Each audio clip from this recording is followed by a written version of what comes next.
Bonjour à tous et à toutes. Merci beaucoup de vous être rendus disponibles si nombreux ce matin pour ce webinaire, le deuxième de l'année déjà des matins à Chartres, qui va traiter ce matin d'un sujet très ambitieux qu'on va essayer de rendre le plus intelligible possible, tout en essayant de montrer sa transversalité avec mon associé Hortense Doro. Bonjour à tous et à toutes. Ce matin, il nous est apparu vraiment important de faire un point avec vous toutes et tous sur l'actualité foisonnante en matière de ESG ou de RSE, qui, vous allez le voir tout au long de ce webinaire, a vu la multiplication des actions de nature judiciaire, le déploiement d'enquêtes administratives, la multiplication également des textes réglementaires, tant au niveau national qu'au niveau européen. Et Hortense et moi ambitionnons ce matin d'essayer de vous aider à naviguer dans cette jungle réglementaire et judiciaire pour mieux appréhender de manière la plus pratique possible les obligations qui se font de plus en plus nombreuses et qui touchent toute une série d'entreprises, comme on va le voir ce matin.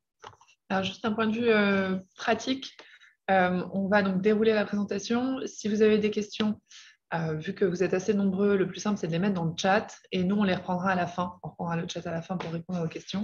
Et comme on le dira à la fin aussi, évidemment, vous pouvez nous adresser vos questions par mail directement si vous avez des points que vous souhaitiez creuser, puisque je pense que, comme l'a dit Olivier, l'actualité étant très dense, il y aura sûrement d'autres rendez-vous sur ces sujets. Exactement. Je pense que le parti pris qui est le nôtre ce matin, c'est vraiment de faire un panorama très macro et on l'espère de revenir vers vous avec des actualités, des communications beaucoup plus ciblées sur certains des points que nous allons couvrir ce matin ensemble. Alors, déjà, peut-être pour commencer ce webinaire ce matin, une première réflexion pour savoir de quoi parle-t-on exactement. C'est vrai que le ESG et la RSE sont des termes qui sont utilisés déjà de manière interchangeable et surtout qui couvrent des réalités très différentes et surtout des réalités qui sont mouvantes. La notion de RSE en France a fait son apparition au début des années 2000 avec les obligations en matière de reporting extra-financier. Et c'est vrai que les crises sociales, environnementales sont venues finalement se greffer sur cette notion qui est très très large. Et c'est vrai qu'on a des réglementations comme la loi sur le devoir de vigilance qui sont venues s'ajouter à cet édifice. Et on commence aujourd'hui à avoir une pluralité de textes qui couvrent des thématiques qui sont connexes, mais qui ne sont pas forcément toutes bien maîtrisées par certains d'entre vous sur en tout cas ce qui est recouvert par la RSE et l'ESG. Un point qui est intéressant aussi, c'est de peut-être s'arrêter sur le fait que cette notion de RSE-ESG, en fait, elle a aussi été concurrencée au milieu des années 2010 par les notions de prévention des risques de corruption. Donc, on va voir que tous ces sujets sont de toute manière assez intimement liés et surtout dans les outils qui sont attendus de vous. On va essayer de voir dans quelle mesure on peut aussi capitaliser sur certains des instruments méthodologiques et certains des process pour vraiment vous permettre de maîtriser au mieux ces thèmes qui sont en constante évolution. De manière assez schématique, la RSE ou le l'ESG en fait couvre à la fois des problématiques en matière de droits humains qui sont comprises de manière très large, droit du travail forcé, liberté syndicale, avec même des extensions aujourd'hui sur tout ce qui est respect des données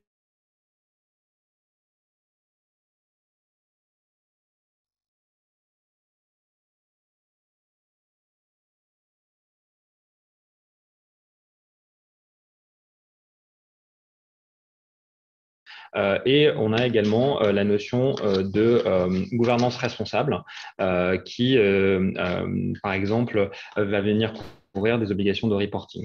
On a, comme l'indique effectivement cette slide, on a un triptyque droit international, droit européen et droit interne. On a des engagements, des conventions au niveau international qui sont souvent reprises in extenso par le législateur communautaire. Et on a également des initiatives de droit national, comme ça a été le cas en France en 2017 avec la loi sur le devoir de vigilance. Quelques exemples en fait pour vraiment illustrer la transversalité et la diversité des sujets qui sont couverts par la loi sur le devoir de vigilance. On a par la RSE, pardon, on a effectivement au niveau droits humains, on a la loi sur le devoir de vigilance française et le projet de directive européenne sur lequel on s'arrêtera un petit peu ce matin. On a des infractions classiques en droits nationaux en matière de travail forcé, de travail des enfants, et on s'y arrêtera également ce matin, une actualité en matière de réglementation européenne au niveau de l'importation de travail forcé ou de l'utilisation de travail forcé sur le territoire de l'Union.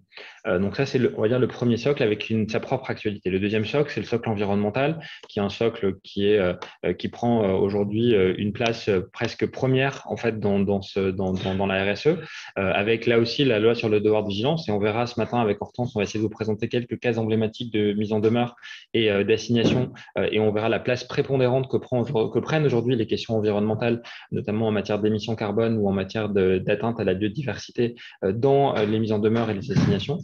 Et on a également la loi climat et résilience qui est venue, et Hortense fera un petit point d'attention sur ça également ce matin, qui est venue introduire et pénaliser la notion de greenwashing, par exemple, que l'on retrouve dans ces obligations RSE sur la partie environnementale. Et sur le reporting, sur la gouvernance responsable, on a également, comme vous le savez, les notions de reporting extra-financier qui ont été introduites en France, comme je vous le disais, en 2001, qui ont été renforcées à différents moments depuis. Et on a la directive européenne CSRD qui vient élargir considérablement les obligations de reporting extra-financier, donc qui va venir toucher des dizaines de milliers d'entreprises en France qui ne sont pas forcément coutumières de cet instrument, avec un calendrier d'entrée en vigueur progressif qui va nous amener jusqu'en 2028. Pourquoi est-ce que ces sujets sont des sujets qui sont également majeurs pour les entreprises? C'est que ce sont des sujets dans lesquels les parties prenantes, et notamment la société civile et les associations, jouent un rôle grandissant. C'est vrai que c'est un peu le paradoxe de la RSE, et notamment quand on regarde par exemple la loi sur le devoir de vigilance, il y a une obligation d'association des parties prenantes qui, par ailleurs, peuvent se retrouver sur la base de la communication qui est faite, notamment au titre du plan de vigilance pour les sociétés assujetties à la loi sur le devoir de vigilance, qui peut se retrouver par ailleurs sous une forme de pression à la fois de la société civile, à la fois des associations. Tout à l'heure, je ferai un petit point d'attention sur le rapport Sherpa sur le radar de vigilance pour vous montrer à quel point l'information qui est publiée annuellement par les sociétés assujetties à la loi sur le devoir de vigilance, en fait, sert aujourd'hui d'instrument à la société civile pour diligenter des mesures judiciaires pour effectivement s'assurer d'un comportement vertueux de la part des entreprises. Donc, c'est important, même si ça peut vous paraître assez loin de vos préoccupations opérationnelles, c'est important de bien comprendre que ces sujets s'inscrivent dans un dialogue et également parfois dans une opposition avec la société civile et les associations. On a également le politique et les gouvernements nationaux et européens qui se saisissent de plus en plus de ces sujets. On l'a vu en France, par exemple, sur la précédente législature, on a eu effectivement la Convention citoyenne pour le climat qui a été, même si toutes les propositions n'ont pas forcément été reprises, on a eu en tout cas une initiative du gouvernement pour essayer d'associer les citoyens à ces enjeux sur le plan environnemental. On a depuis maintenant plus d'un an un débat très approfondi sur la transition énergétique, et on reviendra sur le projet de loi qui vise à l'accélération des énergies renouvelables. Donc on voit qu'on a dans les parties prenantes à la fois la société civile, les associations, les partis politiques et les gouvernements qui se saisissent de ces sujets. Et donc c'est important pour vous, entreprises, d'identifier aussi dans votre écosystème quelles sont les ONG, quels sont les différents acteurs de la société civile qui portent ces sujets et qui sont très attentifs à votre communication qui est un point très sensible sur lequel reviendra également Hortense, parce que c'est sur la base de cette communication que des actions sont également entreprises par certains acteurs de la société civile. Pour vous donner une idée du rôle central des ONG de la société civile en matière, là très spécifiquement, d'application de la loi sur le devoir de vigilance, rien que sur l'année 2022, et on vous fera également un ping-pong sur une présentation transverse de l'ensemble des mises en demeure et des assignations qui ont été faites sur le fondement de cette loi. Rien qu'en 2022, on a eu 7 mises en demeure et 3 assignations qui ont été faites sur le seul fondement de la loi sur le devoir de vigilance, sachant que, comme je vous l'indiquais, au niveau européen, un projet de directive est en cours d'examen et que comme l'objectif de la directive européenne, c'est également d'élargir considérablement le champ des sociétés qui seront assujetties à ces obligations en matière de vigilance, il faut s'attendre que les ONG et la société civile soient beaucoup plus actives ces prochaines années.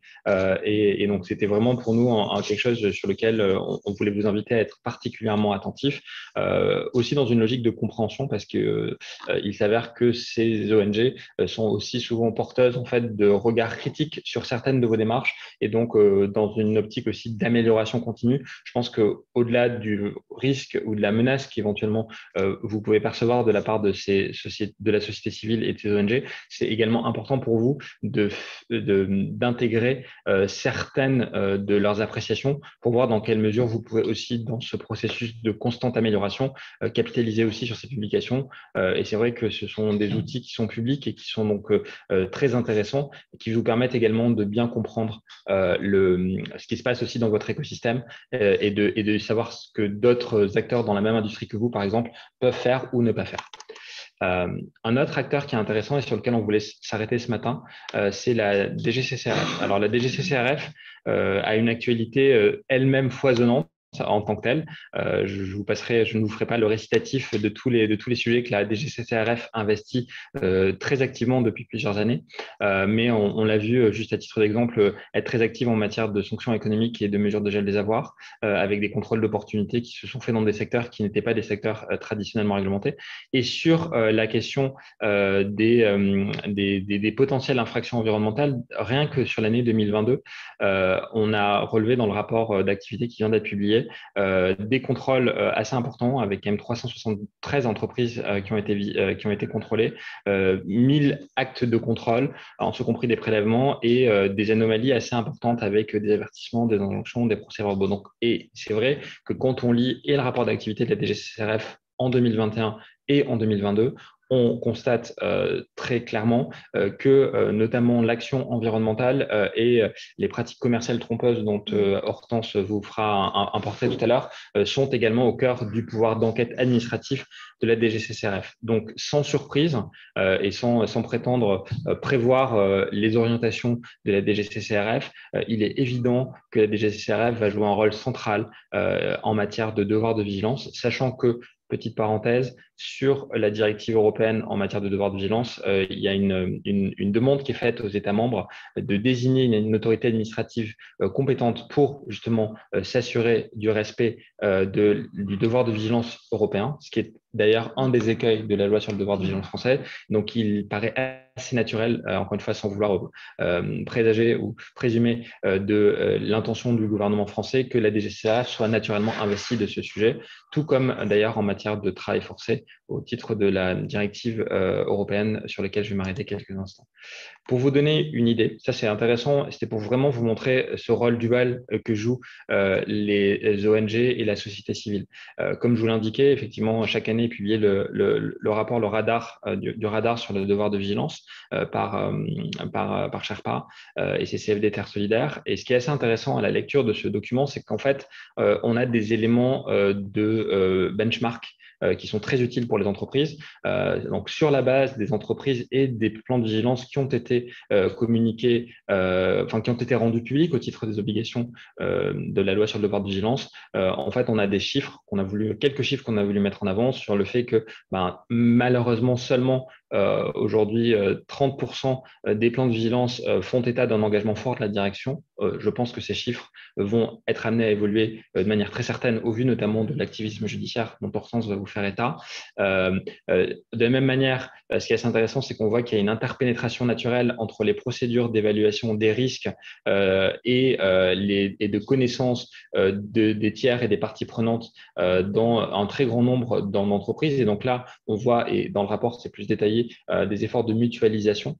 Donc ça, c'est très intéressant d'un point de vue très opérationnel quand vous faites des diligences sur un fournisseur pour des raisons d'anticorruption, parce que vous êtes par ailleurs assujetti à la loi Sapin 2 et que ce fournisseur est dans un pays sanctionné, donc vous avez également des obligations en matière de sanctions économiques, l'information que vous allez collecter, elle va aussi vous permettre d'analyser votre risque en matière de vigilance.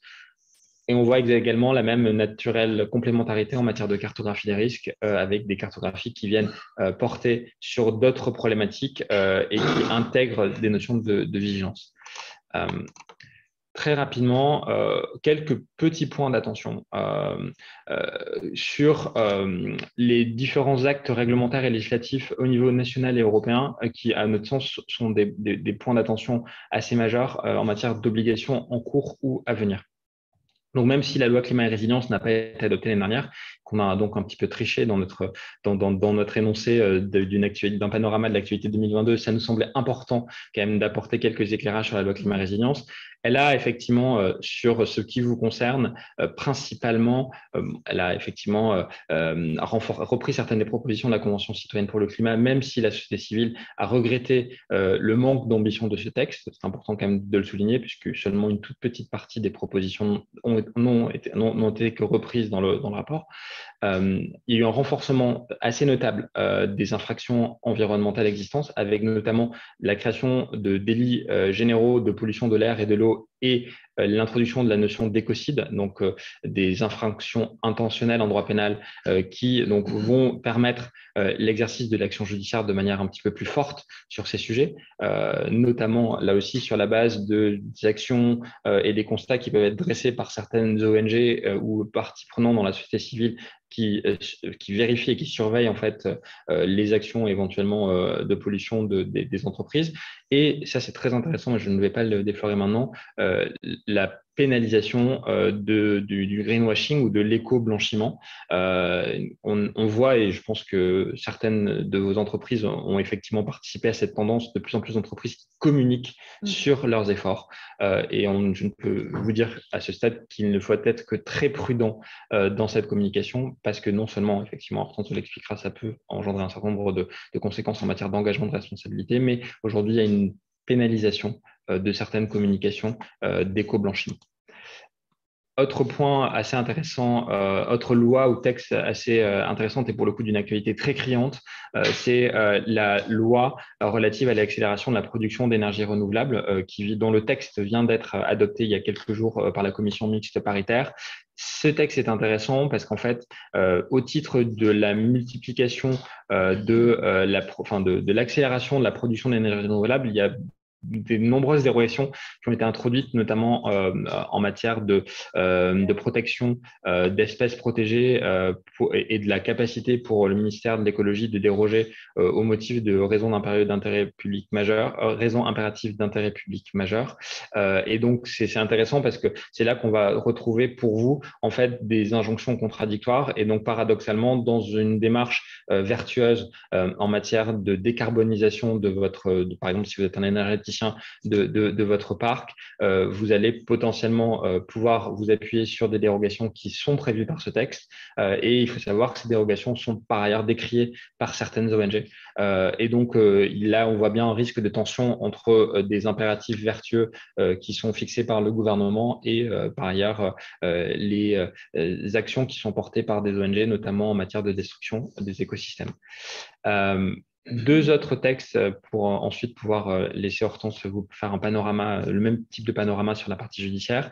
D'abord, une proposition de règlement qui ne nous aura pas échappé en matière d'interdiction de produits issus de la déforestation sur le marché européen. Donc, il y a un texte qui est très attendu parce qu'en fait, il s'inscrit aussi dans certaines des actions, on y reviendra tout à l'heure, qui ont été entreprises par certaines ONG en matière d'importation de viande bovine, de certaines matières premières, le cacao, le café, l'huile de palme, le caoutchouc, ou le soja pour ne citer que celle-ci, qui proviennent d'exploitations agricoles qui ont été étendues au travers d'actions de déforestation. Donc là, il y a une vraie volonté au niveau européen de s'assurer que les produits qui rentrent dans le territoire de l'Union ou qui rentrent dans le territoire de l'Union sont transformés puis ensuite réexportés, ne proviennent pas avec une échéance 2025 d'activités de déforestation, avec là aussi un pouvoir de contrôle qui sera assez fort entre la DGCCRF et la direction des douanes. Donc là, il faudra s'attendre effectivement à ce que la DGCCRF, notamment si vous êtes actif dans le secteur de l'agroalimentaire ou dans le secteur ou dans d'autres secteurs qui sont consommateurs de certains de ces produits, a des contrôles de la part de la DGCCRF. Et de la même manière, un peu en miroir, ça touche d'autres industries, donc c'est assez complémentaire.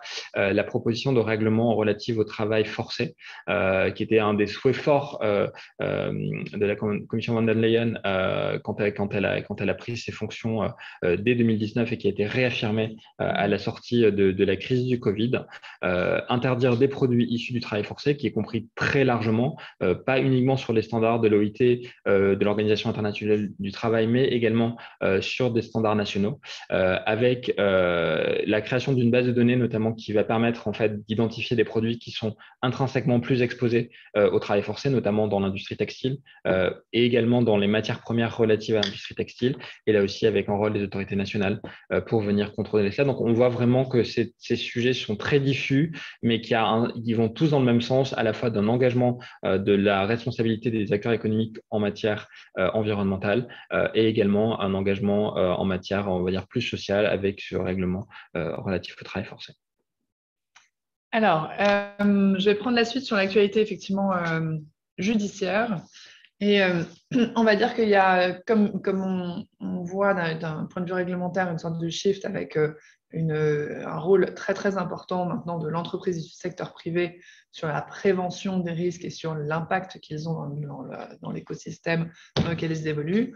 On voit aussi une évolution du rôle du procès qui accompagne en fait cette évolution réglementaire. La fonction première du procès, évidemment, c'est toujours de résoudre des litiges entre des parties en présence. Mais on voit une nouvelle fonction, notamment sur ces sujets ESG, puisque par ces décisions, en fait, qui invoquent des principes de portée générale, le juge, à l'occasion de ces dossiers, participe aussi au renforcement de l'effectivité du droit et donc à faire bouger les lignes in fine.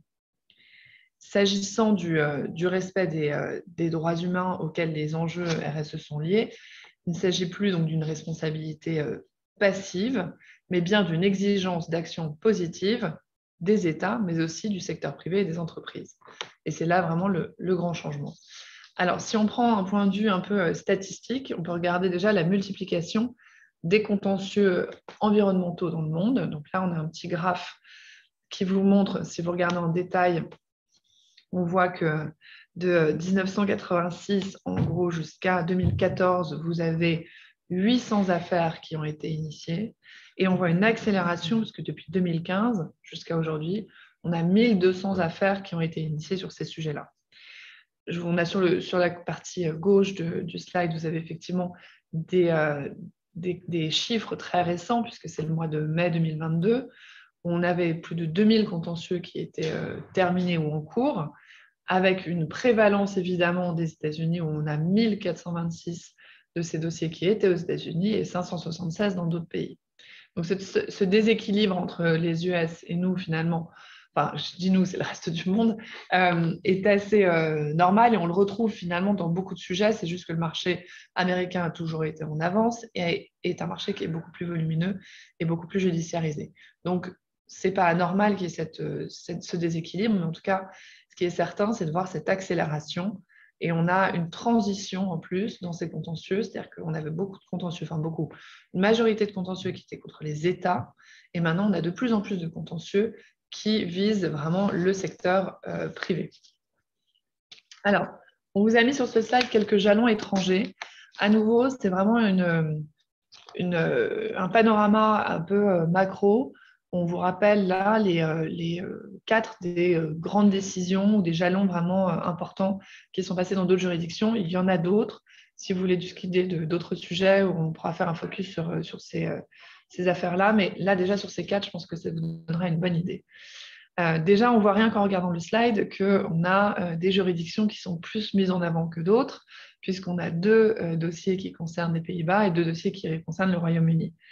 Effectivement, les Pays-Bas sont une juridiction de choix pour ces sujets, qui est une juridiction assez volontariste, un pays qui a à cœur de défendre tant l'environnement mais aussi les consommateurs. Et on pourra en parler aussi puisqu'il y a des décisions qui concernent les consommateurs sur les sujets liés à l'ESG qui sont récentes, qui sont intéressantes puisque l'autorité de protection des consommateurs des Pays-Bas a condamné, on a les deux entreprises récentes, pas besoin forcément de donner les noms, sur des sujets d'étiquetage qui n'étaient pas en phase avec les engagements pris. C'était tout ce qui était coton bio et tout ça. Donc voilà, on voit vraiment donc, Pays-Bas, Royaume-Uni qui sont très fortement représentés là. Et on a certaines industries aussi qui sont plus visées, notamment sur les 4 affaires présentes, puisque 2 concernent Shell.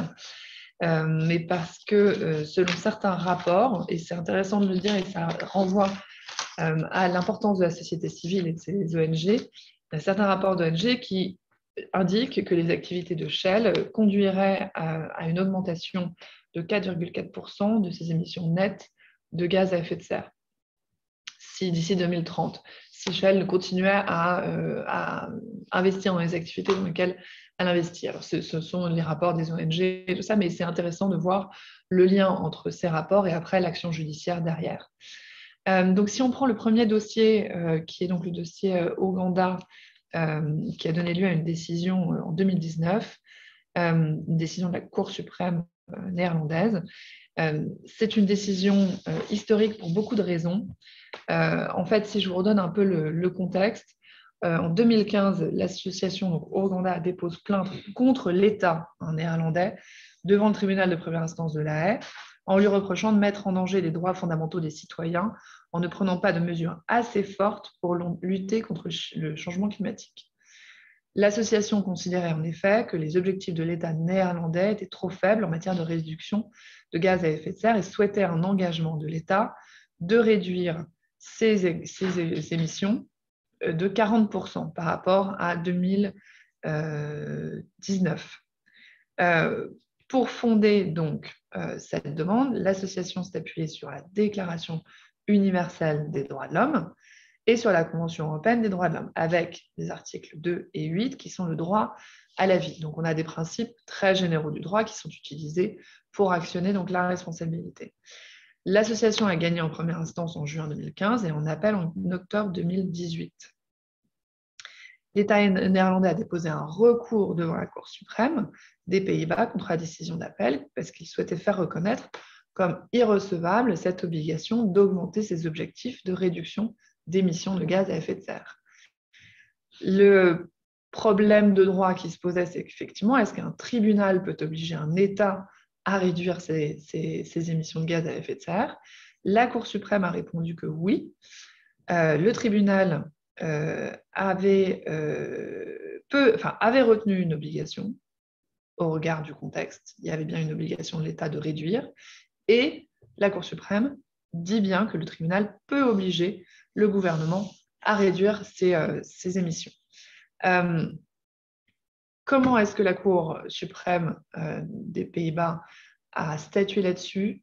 D'abord, elle s'est appuyée sur le consensus scientifique, considérant qu'il y avait une réalité du changement climatique et donc que l'obligation de l'État était bien réelle, puisque l'État a un devoir de protection des citoyens contre les causes et les conséquences du changement climatique en vertu des articles 2 et 8 de la Convention européenne des droits de l'homme, donc le fameux droit à la vie. Dans le cadre de cette obligation, donc de cette réalité scientifique du changement climatique et de l'obligation de protéger les citoyens, l'État a donc une obligation légale de définir un objectif de réduction des émissions de gaz à effet de serre qui soit cohérent avec le consensus scientifique. C'est une décision historique parce que pour la première fois, un État, il a été reconnu un devoir de protection des citoyens contre le changement climatique, mais aussi en se fondant sur les articles 2 et 8 de la CEDH, la Cour suprême néerlandaise a reconnu un nouveau droit de l'homme qui se concrétise dans une obligation faite à l'État de protéger ses citoyens. Donc, les limites de cette jurisprudence, c'est qu'il n'y a aucune sanction qui a été ordonnée, aucune contrainte contre l'État néerlandais. Donc, on verra bien, et c'est un des sujets de cet environnement ESG, c'est que souvent, on pourra avoir des responsabilités, des responsabilités de principe, et que ce soit des États ou des sociétés, et des sujets de réputation et d'opinion publique, mais finalement peut-être peu de contraintes, ou en tout cas pour le moment peu de contraintes. Donc ça, c'est pour le premier dossier. Le deuxième dossier qu'on a voulu vous présenter là dans les jalons étrangers, c'est un autre dossier néerlandais, qui est le dossier Client Earth. Alors, oui, non, c'est un dossier, pardon, je voulais parler effectivement du dossier Client Earth, donc c'est le troisième sur votre ligne, qui est un dossier au Royaume-Uni. Donc Client Earth est une association qui a pris des parts est devenue actionnaire de différentes sociétés pour pouvoir agir. Et là, c'est l'illustration de ce que le droit commun peut être utilisé comme levier sur les sujets ESG aussi, puisque c'est une action, alors ils appellent ça une derivative action, qui est en fait une action ut singuli, un actionnaire qui actionne la responsabilité des dirigeants et ou administrateurs pour le bien de la société, considérant qu'il y a une faute personnelle des dirigeants et ou des administrateurs. Ici, c'est donc contre le conseil d'administration de Shell que cette action a été initiée en mars 2022, et c'est une responsabilité personnelle des administrateurs qui est recherchée pour ne pas avoir élaboré une stratégie climatique pour assurer la neutralité carbone en 2050. Donc là, l'affaire est en cours. Ça pourrait être aussi une décision de principe, et c'est de toute façon un vrai jalon, puisque c'est la première fois que des administrateurs sont mis en cause personnellement sur de tels sujets. Et donc, c'est vraiment un dossier à suivre. Un autre dossier dont on voulait parler, c'est le dossier Milieu Defensie contre Royal Dutch Shell. Donc là, c'est 6 ONG qui ont assigné Shell pour faire cesser les activités climaticides qui ne sont pas alignées sur les accords de Paris. Là, la demande est vraiment assez similaire d'une certaine manière, puisque c'était une volonté de faire réduire Shell les émissions de gaz à effet de serre de 45% d'ici 2030, directement ou via ses filiales et ses sous-traitants. Donc on retrouve là, et la décision est intervenue donc, en mai 2021, le tribunal a suivi la demande et effectivement a rendu une décision qui oblige Shell à baisser ses émissions de gaz à effet de serre de 45%. Et ce qui est intéressant, c'est qu'on retrouve un peu ce qu'on a, nous, dans la réglementation de devoir de vigilance, c'est-à-dire que c'est à la fois la société tête de groupe, mais aussi l'intégralité du groupe, ses sous-traitants et ses fournisseurs. Donc tout l'écosystème, en fait, autour de cette société qui doit prendre des engagements, et en tout cas la tête de groupe, le groupe doit faire en sorte que tout son écosystème réduise son impact écologique. Et enfin, le dernier jalon étranger qu'on voulait vous présenter, c'est un dossier donc anglais qui a été initié donc, par plusieurs ONG contre, là c'est intéressant, un ministère, puisque c'est Secretary of State for Business, Energy and Industrial Strategy. Donc là, c'est la mise en cause du plan gouvernemental anglais, le Net Zero Strategy, sur la base du respect d'une autre réglementation anglaise, qui est le Climate Change Act. En juillet 2022, il y a donc une décision enjoignant le gouvernement de revoir sa copie d'ici le 31 mars 2023 sur le sujet donc, de cet alignement entre les différentes réglementations anglaises et la feuille de route du net zéro. Si on prend les affaires françaises aujourd'hui, quelles sont les grandes affaires clés? On en a deux.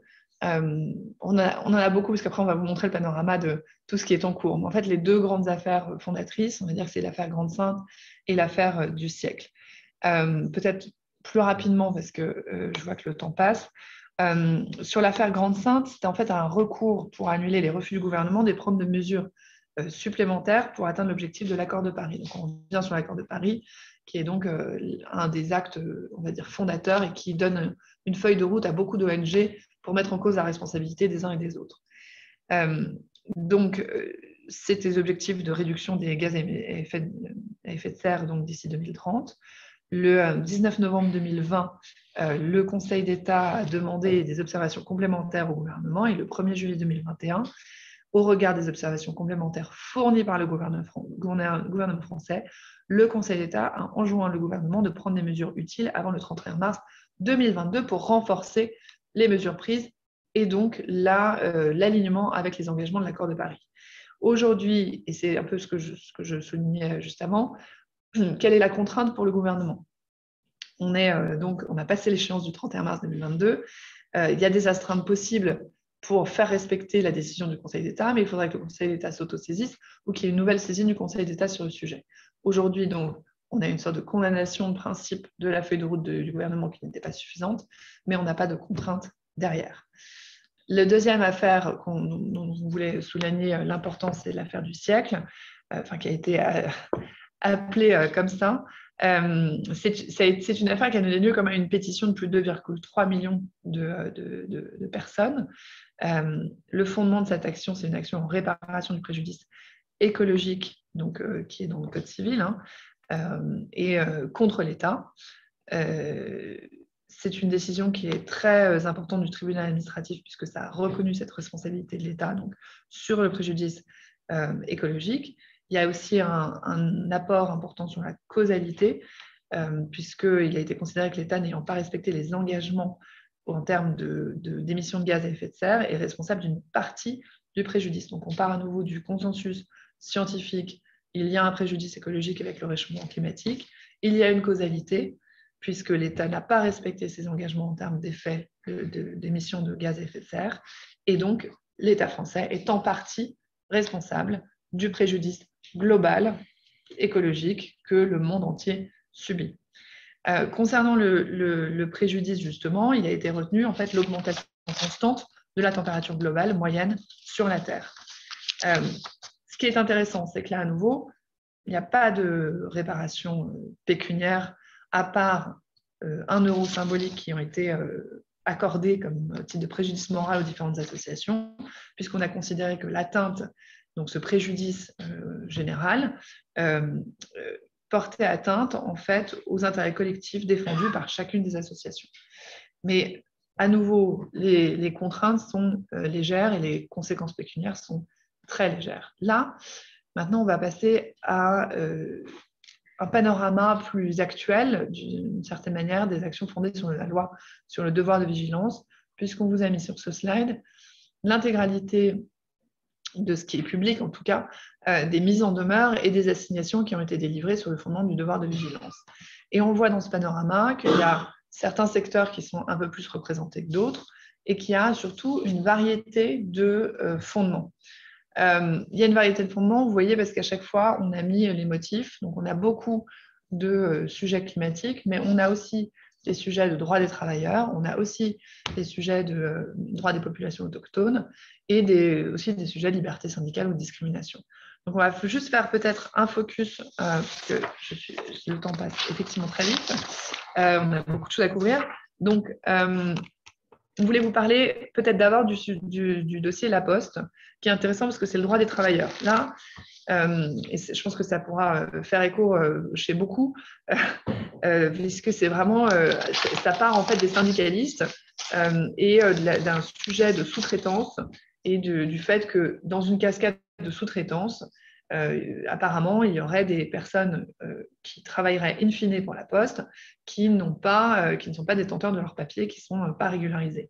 Donc là, c'est un manquement allégué de la Poste à son devoir de vigilance en raison de ce recours à cette cascade de sous-traitance et surtout le fait que la cascade de sous-traitance ne permet pas une traçabilité suffisante pour s'assurer qu'il n'y ait pas in fine au bout de la chaîne des gens qui sont en situation régulière. Donc, ce qui est mis en cause là, c'est notamment le fait qu'il y ait eu une délégation du sujet de la vérification du statut des personnes travaillant in fine chez les sous-traitants, notamment via des questionnaires en ligne, considérant donc que cette vérification ne correspondait pas aux exigences du devoir de vigilance, puisque la société doit mettre en place des mesures adéquates pour s'assurer que l'intégralité de son écosystème répond aux engagements qui sont les siens, notamment sur le sujet du travail forcé et du droit des travailleurs.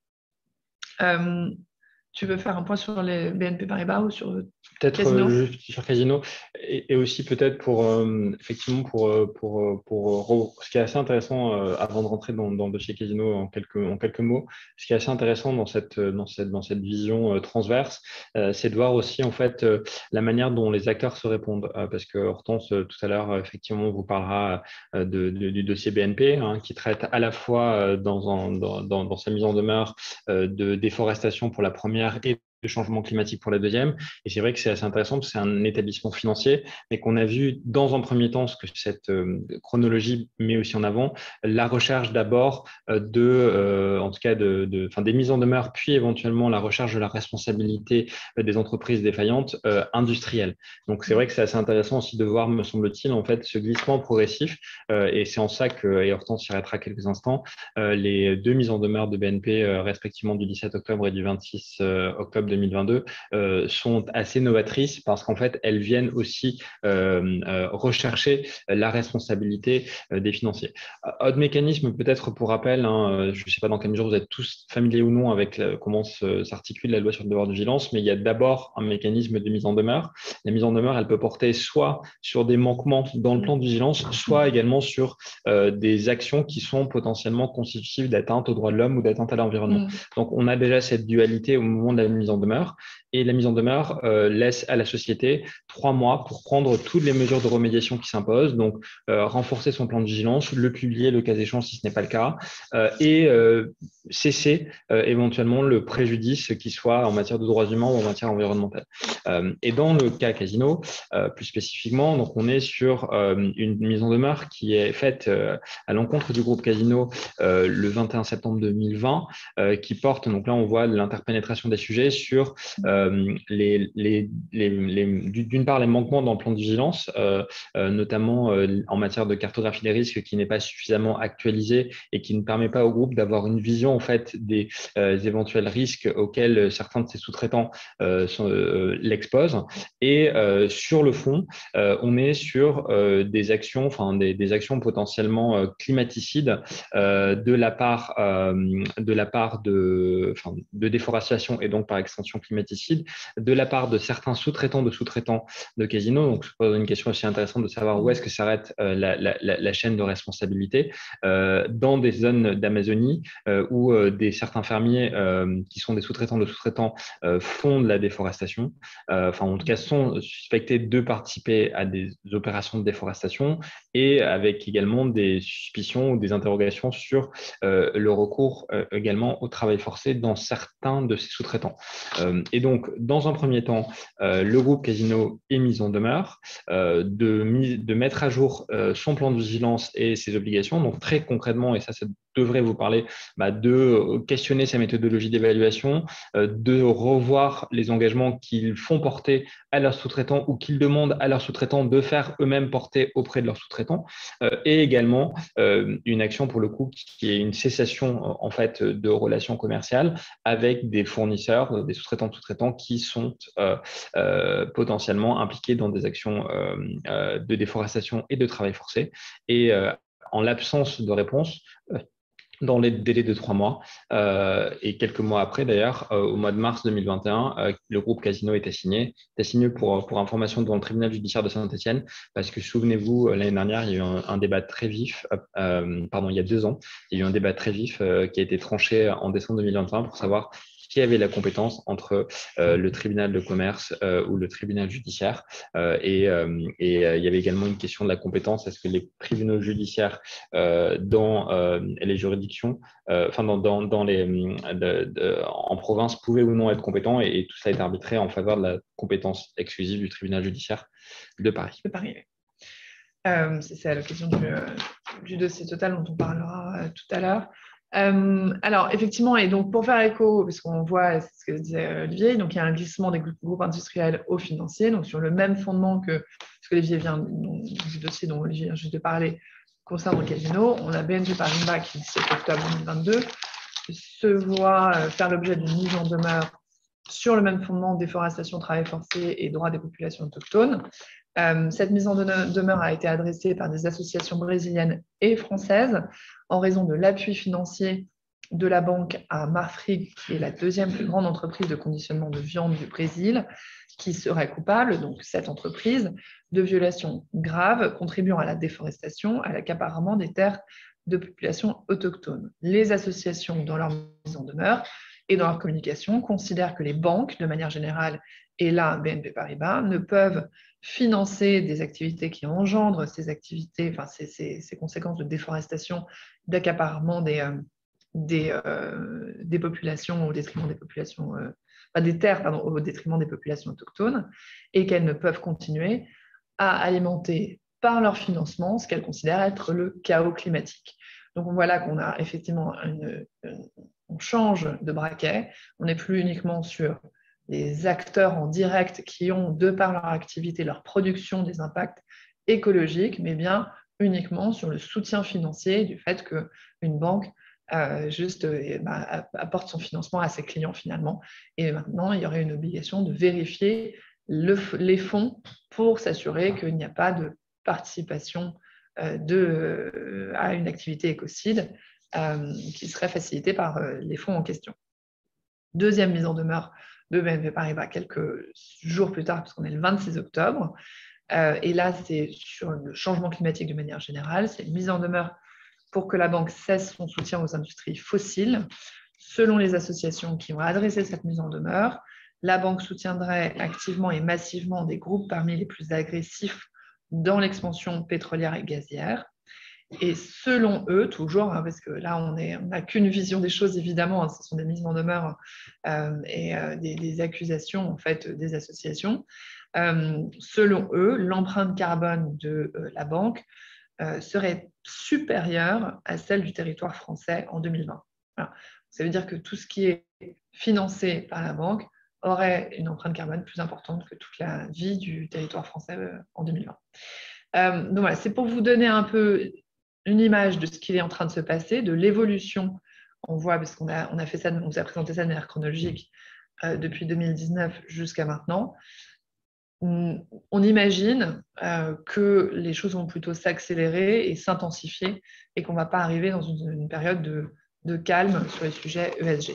Voilà, c'est pour ça qu'on voulait attirer votre attention sur ça. C'est à la fois le côté protéiforme et les secteurs d'activité de plus en plus variés qui sont visés par la société civile et les ONG.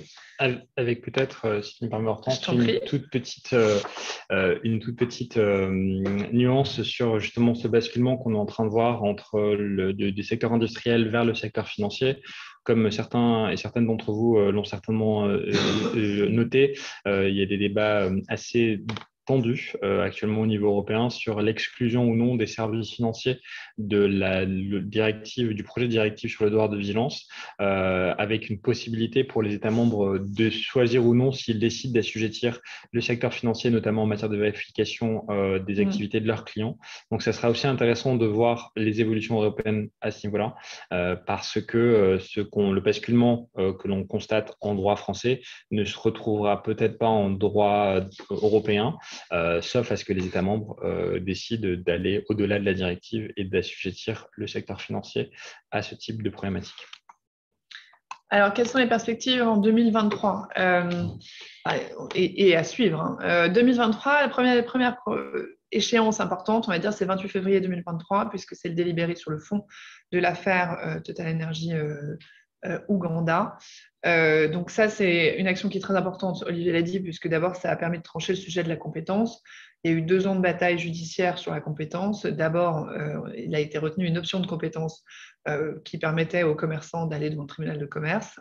C'est ce que la Cour de cassation a retenu. Et puis, le législateur est venu trancher derrière. Et donc, effectivement, maintenant, c'est une compétence exclusive du tribunal judiciaire de Paris.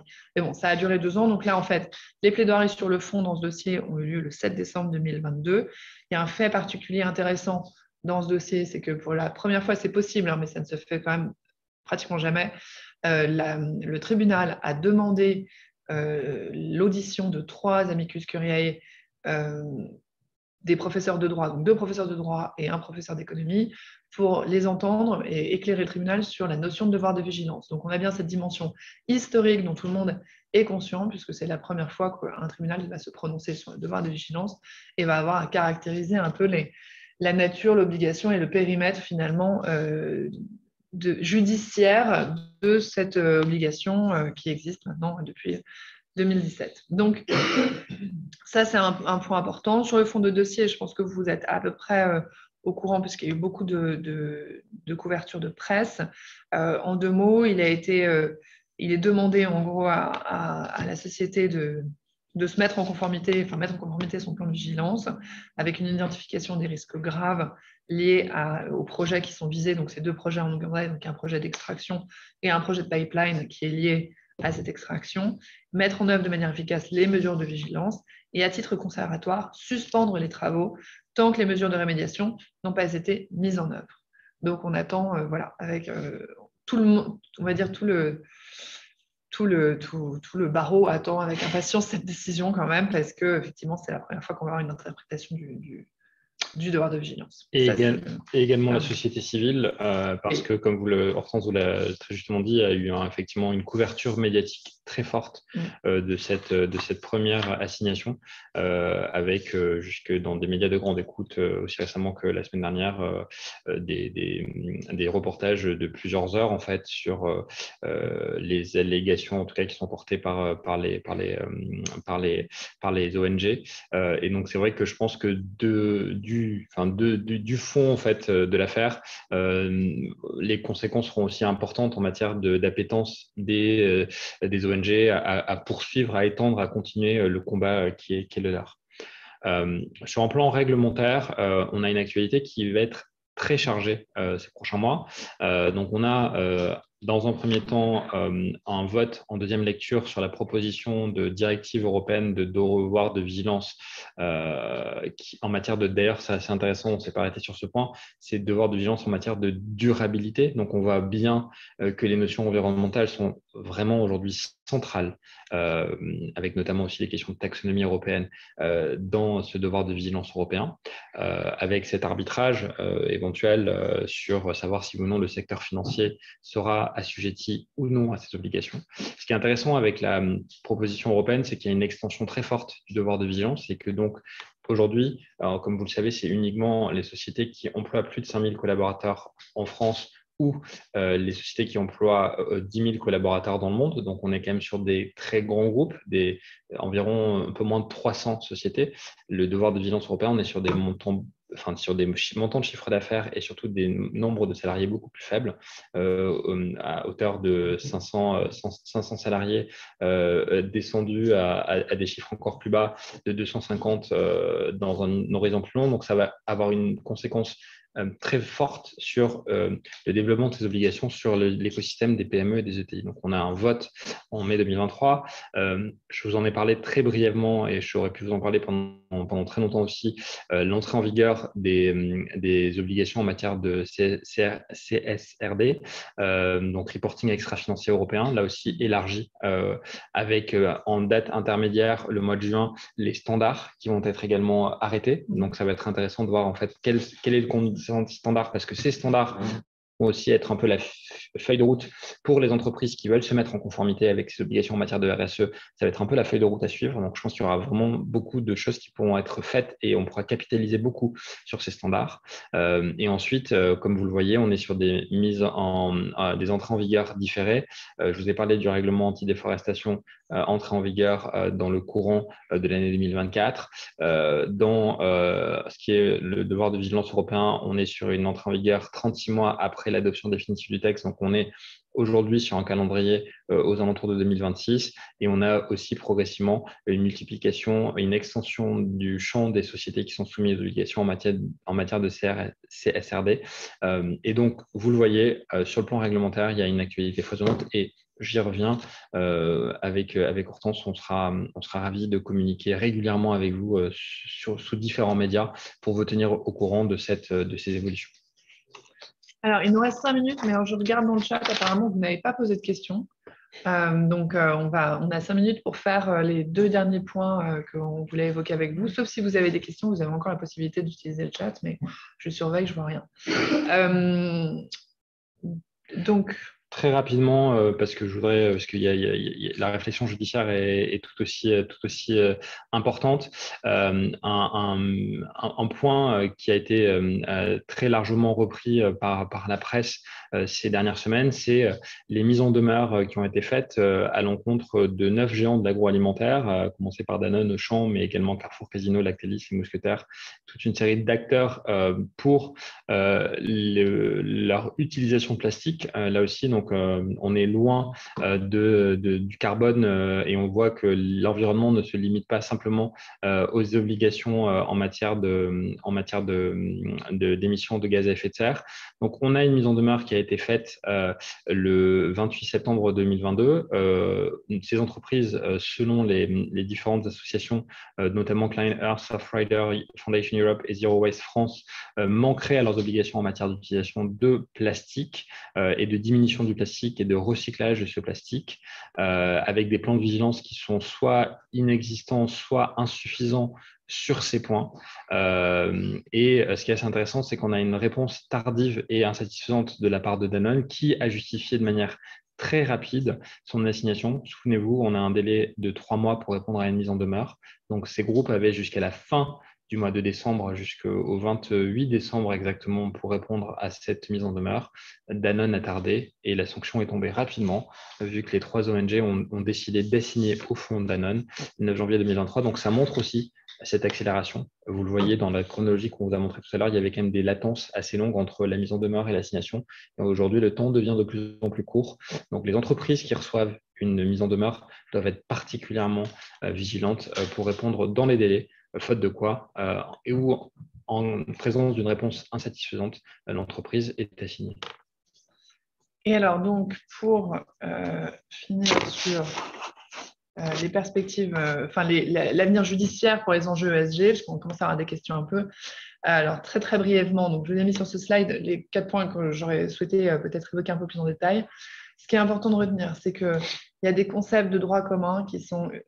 En fait, il y a une multiplicité de sources qui vont venir et qui font une sorte de NAS qui se rapproche de plus en plus des entreprises, on va dire. Voilà. Donc, vous avez le droit commun qu'on a déjà un peu vu avec les principes généraux du droit qui ont servi à attaquer plutôt les États et tout ça, mais qui servent aussi contre les entreprises. On avait eu des prémices en droit français avec le devoir général de vigilance dans le cas du Distilben en 2006. On voit que dans les précédents belges et allemands en ce moment sur les sujets climatiques, on a une obligation générale de prudence qui est en train de se développer sur le fondement de la CEDH et notamment de l'article 2 de la CEDH qu'on a vu dans les dossiers dont je vous ai parlé tout à l'heure, donc le droit à la vie. Il y a une obligation vraiment positive de diligence climatique pour les entreprises, pour les États, mais aussi pour les entreprises. En droit français, on a en plus une définition particulière du préjudice écologique, c'est les articles 1246 à 1252 du Code civil. Donc ça, c'est très intéressant puisque vous avez une conception particulière du préjudice qui n'est pas donc le préjudice personnel, mais qui est une atteinte à l'écosystème, aux écosystèmes, avec une notion de atteinte non négligeable, laissant donc une marge d'appréciation aux magistrats pour savoir ce qui est important, pas important, négligeable ou non négligeable, qui prévoit une réparation en nature, qui est la réparation prioritaire avant toute chose, et qui a aussi une fonction préventive, puisqu'on a la possibilité d'avancer les fonds pour assurer le respect de l'environnement avec la possibilité de se faire indemniser derrière, et ou la possibilité de solliciter des mesures préventives. Les 2 autres sujets, le sujet de causalité, donc un peu plus technique, il y a une vraie difficulté pour créer ce lien de causalité entre le consensus scientifique et les actions d'une entreprise pour voir l'impact que ces actions ont sur le préjudice écologique, on constate une sorte d'assouplissement des critères de causalité, alors qu'on a plutôt une conception stricte en droit français. Donc ça, c'est quelque chose à suivre, le sujet de la causalité.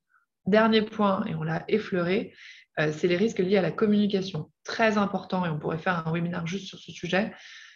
Toute la communication que vous faites sur ce sujet peut engager la responsabilité de la société. Pour quelles raisons? D'abord parce que ça peut être une information au marché, si votre société est cotée, et donc là, vous déclenchez tout ce que vous connaissez sur les informations marché. Les informations marché, elle doit être certaine, elle doit être vraie, établie. Enfin, voilà. Donc après, sinon, vous déclenchez les sujets AMF que vous connaissez. Ça peut être aussi une pratique commerciale trompeuse. Là, vous avez un risque délictuel, mais vous avez aussi un risque civil de réparation du préjudice subi par les consommateurs. Vous avez aussi une éventuelle concurrence déloyale, c'est-à-dire que si par votre communication très zéro carbone, ESG, compliant et tout ça, vous obtenez des parts de marché, les consommateurs se tournent vers vous par rapport à d'autres concurrents. Si vos allégations n'étaient pas vraies, derrière, c'est de la concurrence déloyale. Donc, il y a tout un pan de la responsabilité classique qui peut s'appuyer sur ces éléments-là. Et de manière générale, la responsabilité civile, qui marche quand même à chaque fois, tout fait engage la responsabilité de celui qui en est l'auteur, à partir du moment où il y a des conséquences préjudiciables. Donc, il faut vraiment que vous ayez en tête ça, c'est très important dans la prévention des risques liés à l'ESG. Il y a tant l'activité en elle-même, et qu'elle soit industrielle ou financière, on l'a vu, et après la communication que vous faites sur ce sujet-là. J'ai vu qu'il y a quelques questions et une question à laquelle on est malheureusement contraint par le temps, à laquelle je voulais juste apporter une petite précision. L'une d'entre vous nous indique qu'on utilise de manière indifférente les notions de ESG et de RSE. En fait, j'aurais dû commencer par là. On est sur tout simplement la responsabilité sociétale des entreprises ou environmental social governance des entreprises en droit, en langue anglaise. Donc, on est sur des termes qui sont interchangeables et surtout, et c'était un peu le sens de notre propos introductif, sur des termes qui ont vocation à être englobe tout. Et c'est vrai que c'était déjà le cas, et il y avait peut-être dans la conception anglo-saxonne de l'ESG et la conception française de la RSE des sujets des sujets qui étaient propres à ces deux conceptions et qui n'étaient pas forcément transverses. Mais aujourd'hui, comme vous l'aurez, j'espère, compris ce matin, on est dans une extension de ce qui est couvert par la RSE et l'ESG si on utilise le terme anglais. Et donc, de fait, il y a une quasi-interchangeabilité entre les termes. Et donc, on les a utilisés ce matin, en tout cas, de manière parfaitement interchangeable. Et il y avait derrière peut-être un point sur l'AFA, non sur est-ce que l'AFA pourrait avoir ce rôle élargi en matière de devoir de vigilance? Alors, sur ce point, ça serait clairement pas l'AFA. Comme vous le savez, par ailleurs, on a pu en parler dans des webinaires précédents, l'AFA a vocation dans ses fonctions de contrôle à potentiellement, dans l'hypothèse d'une adoption d'une loi Sapin 3, à laisser sa capacité de contrôle, ou en tout cas à donner sa capacité de contrôle à la haute autorité pour la transparence de la vie publique, qui deviendrait la haute autorité pour la probité. Mais c'est pour cette raison qu'on a voulu faire un petit point sur la DGCCRF, qui est un petit peu, on va dire, le service administratif le moins connu, en tout cas sur ces questions. Naturellement, c'est plus la DGCCRF pour toutes les raisons, notamment qu'Hortense a évoquées en matière de protection des consommateurs, qui sera compétente ou qui serait compétente. Et comme Hortense vous le disait, effectivement, aux Pays-Bas, deux sociétés internationales, dont une française, ont fait l'objet d'une amende dont le format d'ailleurs est assez intéressant par l'autorité néerlandaise de protection des consommateurs. Donc, sans trop me tromper, ce seront plutôt les autorités de protection des consommateurs et de la répression des fraudes qui seront compétentes sur ces sujets. Donc, comme c'était indiqué dans le chat, on vous enverra le replay et voilà. Et le support est surtout à votre disposition pour toute question. On fera des communications ciblées au regard des différents jalons qu'on a évoqués. Et on est donc voilà. Voilà, on aura grand plaisir en tout cas à vous reparler par différents médiums cette année sur ces sujets qui sont à la fois foisonnants et centraux à vos préoccupations. Merci infiniment. Merci, bonne journée à Bonne journée, tous. au revoir.